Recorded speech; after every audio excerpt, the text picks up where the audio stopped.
principale. Madame la députée de Montarville. Oui, merci beaucoup, Monsieur le Président.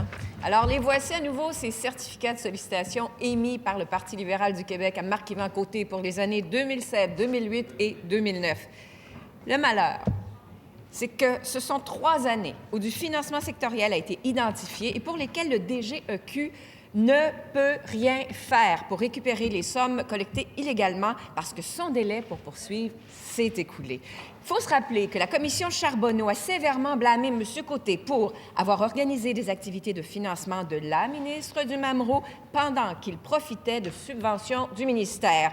Aussi, pour avoir utilisé sa proximité avec le PLQ pour obtenir de l'information stratégique sur des subventions.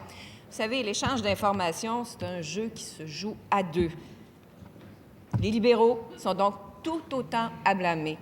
Alors, pourquoi se permettre de remonter 20 ans en arrière pour poursuivre une entreprise qui agit illégalement, mais seulement 5 ou 7 ans pour un parti politique? Monsieur le leader du gouvernement. On ne s'étonnera pas que mes réponses sont identiques puisque les questions reviennent et sont les mêmes. Alors, je rappelle la motion.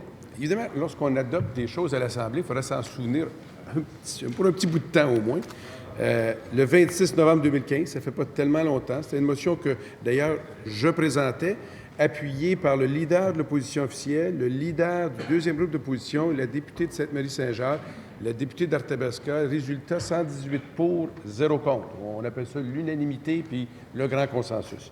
Que l'Assemblée nationale demande au gouvernement de donner suite aux recommandations de la commission Charbonneau en les étudiant de manière exhaustive en vue de leur application. Je vais limiter à ça, je parlerai d'autres motions par la suite. Ces recommandations dont on nous demande au gouvernement de les étudier de manière exhaustive en vue de leur application, ce sont des recommandations qui, justement, nous amènent à allonger le délai de prescription à 7 ans. Parce qu'il y a des raisons qui amènent la commissaire Charbonneau, dans son rapport, de le proposer. Déjà, on a annoncé, indiqué que ma collègue de la Justice coordonnait une équipe pour que nous puissions donner à l'ensemble des recommandations des suites rapidement, de manière à ce que l'ensemble des membres de l'Assemblée puissent en discuter dans nos commissions parlementaires. C'est ce que nous allons faire. Première complémentaire, Madame la députée de Montarville. Selon la commission Charbonneau, Marc-Yvan Côté, c'est aussi le même solliciteur, qui a donné plus de 37 000 $ au PLQ jusqu'en 2012 et un autre 34 000 $ par l'entremise des membres de sa famille. Remonter dans le temps pour aller récupérer des sommes collectées illégalement, c'est la chose noble et courageuse à faire. Pourquoi le gouvernement a-t-il accepté de le faire pour des entrepreneurs corrompus, mais refuse même d'y penser pour des politiciens? Monsieur le leader du gouvernement. C'est pas qu'on ne veut pas y penser. Excusez, on y a pensé. Le DGE a suggéré... S'il vous plaît. Monsieur le Président, vous savez, j'apprécie mes collègues et leurs interventions à cette Chambre, mais je voudrais me permettre quand même de compléter ma pensée.